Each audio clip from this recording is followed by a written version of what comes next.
Hello guys, welcome back to my YouTube channel Brain Power. तो हम we have seen in the previous video that operating system for personal computers. Now we are going to see operating system for mobile phones.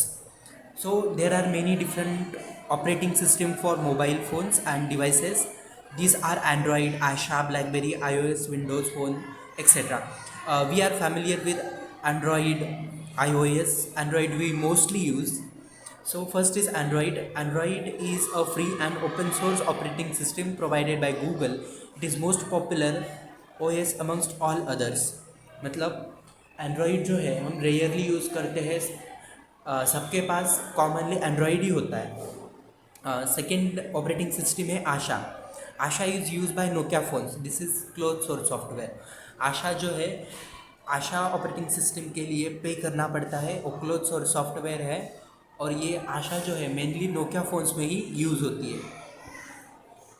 तो next है blackberry. This is close source operating system for smartphone and tablet devices. ये operating system जो है smartphone और tablet devices के लिए है और इसके लिए भी यूज़ करने के लिए पे करना पड़ता है। ये क्लोज सोर्स सॉफ्टवेयर है। तो आगे है iOS। iOS तो हमें कॉमनली पता है, आईफोन्स में यूज़ किया जाता है। iOS is apples close source operating system for apples iPhone, iPad, iPod touch, iPad and second generation Apple TVs. इसके लिए भी पे करना पड़ता है।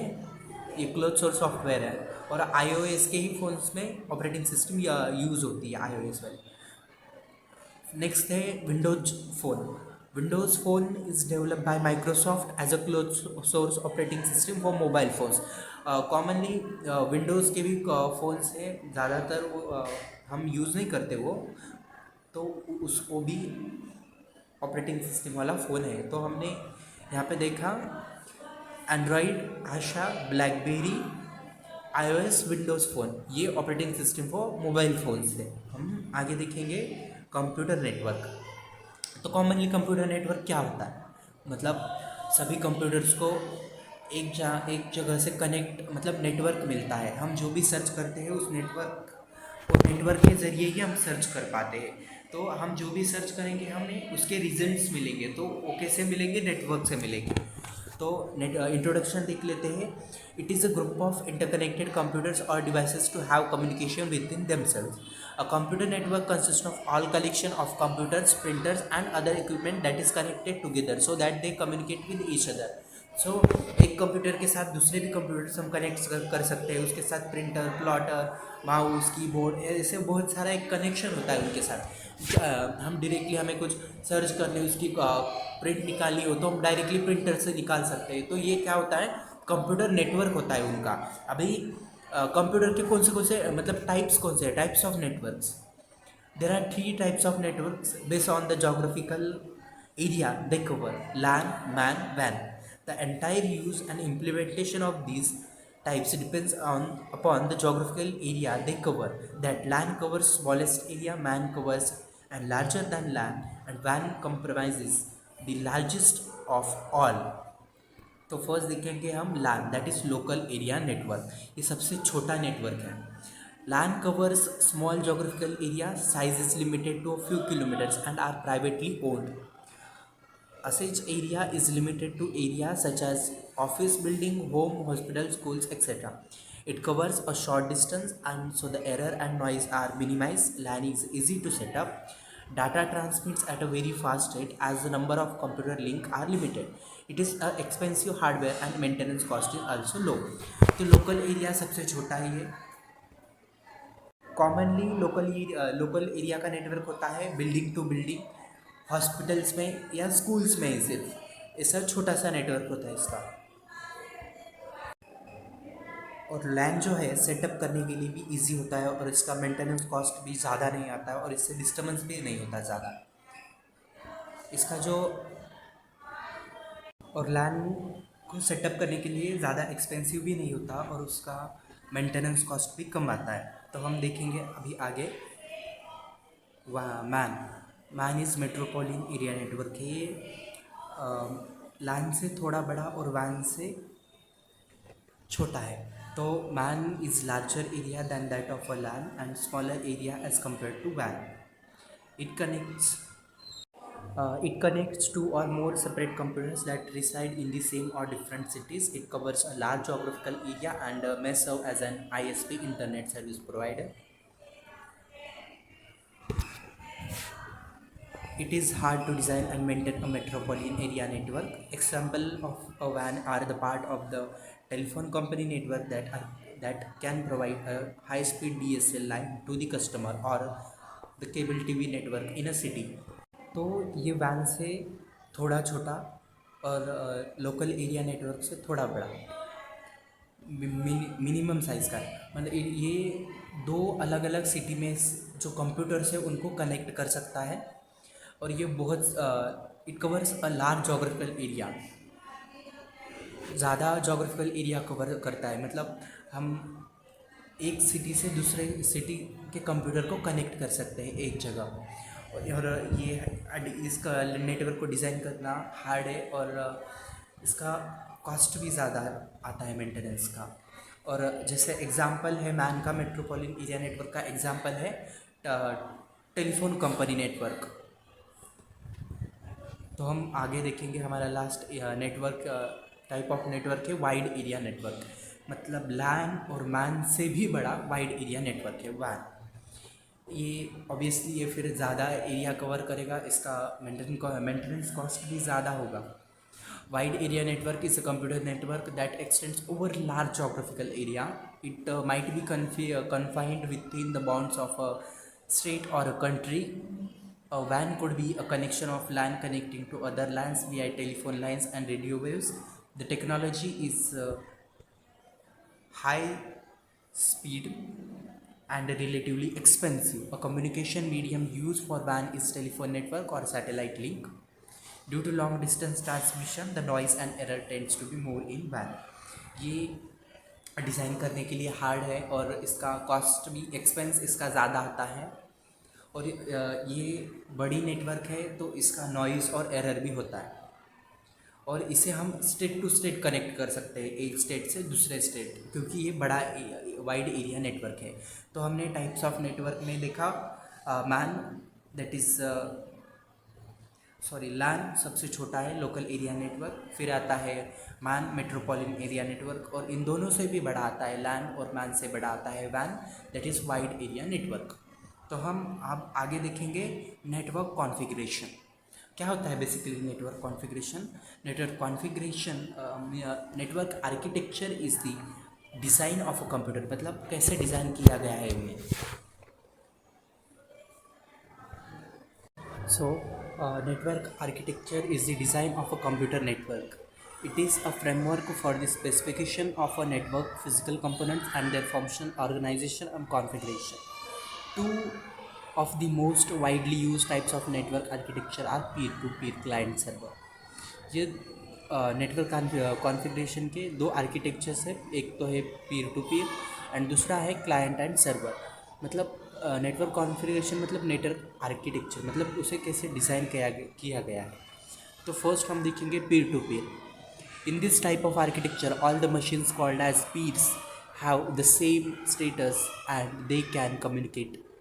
Peer-to-peer architecture in architecture, any other peer directly can connect. A peer-to-peer network has no dedicated servers. Its implementation are meant for small networks. For example, when students create a network to share files through Bluetooth or share it, the mobile device forms a peer-to-peer network for transfer of files. यहाँ देखिए उसका image. मतलब सभी connected है और ये connection जो है इसे कहते हैं पीर। मतलब कोई ऐसा नहीं है कि मेन सोर्स है, मतलब ये सभी एक दूसरे से कनेक्टेड है, तो इन्हें ही पीर टू पीर कहा जाता है। ये जो लाइंस दिख रहे हैं इसे हम कनेक्शन कह सकते हैं, इनके बीच में का जो कनेक्शन होगा उसे हम पीर्स कहते हैं। तो ये पीर से मतलब एक दूसरे से कनेक्टेड है, मतलब ऐसा नहीं है कि किसी एक पे ये डिपेंडेंट है।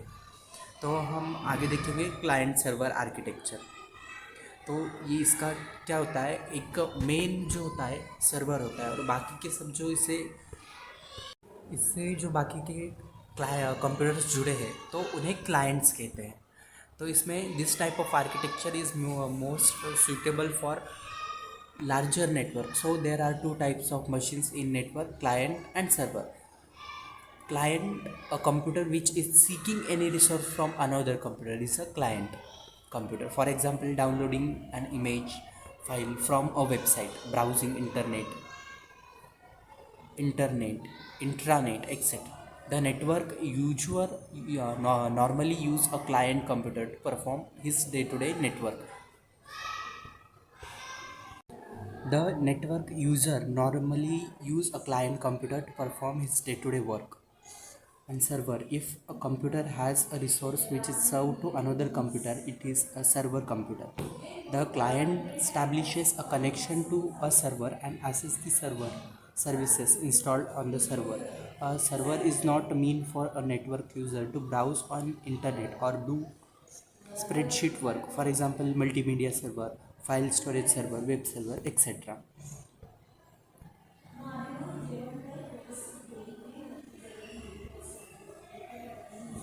ये सभी जो क्लाइंट्स बाकी के कंप्यूटर दिख रहे हैं वो क्लाइंट्स है यहाँ पे, और ये मेन जो है सर्वर है, ये क्लाइंट्स जो है इस सर्वर से इंफॉर्मेशन सीख कर रहे हैं, उनसे इंफॉर्मेशन ले रहे हैं, इसलिए वो क्लाइंट है। और बाकी इसलिए वो सर्वर है, और बाकी के जो उससे मतलब रिसोर्स मांग रहे हैं तो वो हो गए क्लाइंट। तो ये बेसिकली इजी है। तो हम आगे देखते हैं इंटरनेट। तो इंटरनेट क्या होता है? So internet means connecting computer to any other computer anywhere in world that we know. हम किसी भी नेटवर्क की वजह से, इंटरनेट की वजह से हम किसी से भी इजीली कम्युनिकेट कर सकते हैं। हम इंस्टेंटली मैसेजेस पहुंचा सकते हैं। हम दो स्टेट्स में होने वाले कंप्यूटर्स को कनेक्ट कर सकते हैं। ये इंटरनेट की वजह से हो सकता है। So the internet has one very simple job: to move computerized information known as data from one place to another. हमारे पास जो भी इंफॉर्मेशन है हम ग्लोबली कहीं पे भी भेज सकते हैं, यह सिर्फ इंटरनेट की मदद से। The internet is generally defined as a global network connecting millions of computers. मतलब दुनिया में जितने भी कंप्यूटर्स हैं नेटवर्क की वजह से कम्युनिकेट कर सकते हैं। जो उनके पास जो डाटा है कहीं पे भी सेंड कर सकते हैं, प्रोसेस कर सकते हैं। The internet is a massive network of networks, a networking infrastructure. With the help of the internet, one can easily be in touch with anyone in the whole world by seeing electronic mail, by chatting. Travel booking can be made very easily. So मतलब internet की वजह से हम कहीं पे भी जा सकते हैं ग्लोबली। कहीं की भी मतलब कहीं की भी किसी प्लेस की इन्फॉर्मेशन चाहिए हो, किसी चीज़ की इन्फॉर्मेशन चाहिए हो, तो हम इंटरनेट की वजह से हम इजीली ले सकते हैं, वो इन्फॉर्मेशन जान सकते हैं। हम ऑनलाइन बुकिंग कर सकते, ट्रैवल बुकिंग कर सकते हैं। ऐसे बहुत सारे काम है, बहुत सारे काम हैं जो हम इंटरनेट मतलब ग्लोबली कर सकते हैं। तो हम आगे देखेंगे history of internet. The first workable prototype of the internet came in the late 1960s with the creation of ARPANET. ARPANET की क्रिएशन की वजह से 1960 में फर्स्ट नेटवर्क आया। और the advance research project agency network, ये अपारनेट का फुल फॉर्म है। Originally founded by the USO department of defence, ARPANET use packet switching to allowing multiple computers to communicate on a single network। उन्होंने network launch किया और उन्होंने मेहनत करके ये बताया, मतलब डेवलप किया कि एक ही नेटवर्क से बहुत सारे कंप्यूटर जुड़े। तो हम आजकल ग्लोबली बहुत सारे मिलियंस ऑफ कंप्यूटर नेटवर्क की वजह से जुड़ सकते हैं आज। तो नीचे भी वही बताया सिर्फ। फिर ARPANET ने TCP IP मतलब transmission control protocol, internet protocol उन्होंने तैयार किया जनवरी 1, 1983 में। And from there researchers began to assemble. फिर तब से नेटवर्क को और ग्लोबल करने के लिए और बेटर बनाने के लिए तब से रिसर्च करने लगे साइंटिस्ट। और अब 5G भी आ चुका है, 5th जनरेशन ऑफ नेटवर्क। और Tim Berners Lee invented the world wide web, WWW, जो हम इंटरनेट पे देखते हैं। तो हम अब प्रोटोकॉल्स देखेंगे। Protocol is a set of rules that governs the communication between computers on a network. In order to have two computers to talk of each other, they must be speaking the same language. Examples of protocols are follow। मतलब कोई file send करने के लिए ये protocols use किए जाते हैं, तो उनका हम प्रोटोकॉल्स और उनका, तो हम फर्स्ट प्रोटोकॉल है TCP/IP, that is transmission control protocol and internet protocol. It breaks down the message into packets and sends them into the network। तो TCP/IP क्या करता है, मैसेज कोडेड फॉर्म में, मतलब उनको ब्रेक करता है पैकेट्स में और सेंड करता है दूसरे कंप्यूटर को। दूसरा है DNS, that is domain name system. It translate network address such as IP address into terms understood by humans such as domain names and vice versa. ये कंप्यूटर की लैंग्वेज से ह्यूमन जो रीड कर सकता है उस लैंग्वेज में message translate करता है और फिर ये मैसेज पहुंचाता है। फिर DHCP, that is dynamic host configuration protocol. It can automatically assign internet address to computer and users. ये डायरेक्टली यूज़र को असाइन करता है internet address and computer users को। तो आगे देखेंगे FTP, that is file transfer protocol, a protocol that is use to transfer and manipulate files on the internet. Basically FTP जो है फाइल ट्रांसफ़र करने के लिए इंटरनेट पे यूज़ किया जाता है। IMAP, that is Internet Message Access Protocol, a protocol for receiving email messages from server on the internet. It maintain a copy of all the emails on the server. We can sort filter emails। तो IMAP का use mainly क्या है, ये protocol receiving email messages के लिए, protocol for receiving email messages from server, server से email messages receive करने के लिए यूज़ किया जाता है। IRC, that is Internet Relay Chat, a protocol used for internet chat and other communication. It facilitates communication in the form of text। ये chat करने के लिए यूज़ किया जाता है। POP3, that is Post Office Protocol version 3, a protocol used for receiving email from remote mail servers। It does not maintain copy on the server। अभी IMAP में लिखा था वो कॉपी रखता है ईमेल्स की, और POP3 में जो है बता रहे हैं कि वो ईमेल्स की कॉपी नहीं रखता है। आगे है SMTP, that is simple mail transfer protocol, a protocol for sending email messages to the server on the internet. तो SMTP से हम अलग अलग मतलब ईमेल्स भेज सकते हैं। तो हमने बेसिकली इस वीडियो में देखा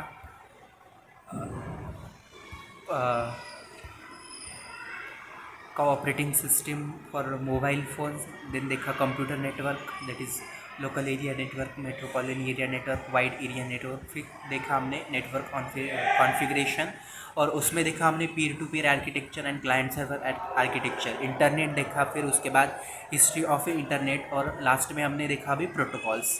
तो हम अगले वीडियो में एनेबल्ड सर्विसेज एंड IT और आगे का देखेंगे। तब तक के लिए इस चैनल से बने रहिए। Do like, share and subscribe. Thank you.